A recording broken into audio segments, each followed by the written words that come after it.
السلام علیکم ورحمۃ اللہ وبرکاتہ۔ دوستو، امید ہے کہ آپ خیریت سے ہوں گے۔ آج مجھے یہ بتاتے ہوئے بہت بڑی خوشی محسوس ہو رہی ہے کہ کل 31 جنوری 2022 میں جناب اسد الدین اویسی صدر مجلس اتحاد المسلمین ہمارے گاؤں ویٹ کے اندر تشریف لا رہے ہیں۔ یہ ہمارے لیے اور میرے تمام گرام واسوں کے لیے بہت بڑی خوشخبری بھی ہے کہ ایسے مبارک قدم اگر ہمارے یہاں پڑیں تو یہ ہمارے لیے فخر کی بات ہے۔ ہماری بھی کچھ ذمہ داری بنتی ہیں۔ دیکھیے، چند لمحوں کی غلطیاں ہمیں صدیوں تک رلاتی ہیں۔ کہیں ایسا نہ ہو جائے کہ آزادی کے فوراً بعد جو ہم سے غلطی ہوئی اور اس غلطی کا خمیازہ ہم آج تک بھگت رہے ہیں، کہیں یہ لیڈرشپ ہمارے ہاتھ سے نہ نکل جائے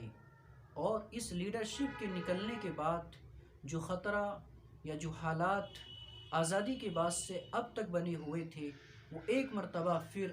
ہمیں کرنا، کہیں حالات ایسے نہ بن جائیں کہ ایک اور مصیبت ہمارے سر آ پڑے۔ تو میری سبھی لوگوں سے درخواست ہے کہ اپنے ذہنوں سے یہ جو ہمارے خیالات میں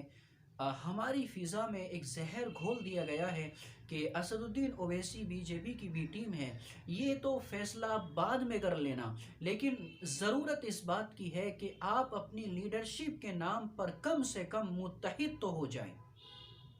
ٹھیک ہے، اویسی کو آپ ہٹا سکتے ہیں، لیکن اس اویسی کے نام، اس مجلس کے نام پر آپ متحد تو ہو سکتے ہیں۔ آپ بکھرے ہوئے ہیں، کبھی بسپا پر جاتے ہیں، کبھی ایس پی پر جاتے ہیں، کبھی کانگریس پر جاتے ہیں، کبھی اور آپ کا فائدہ اٹھا لیتا ہے۔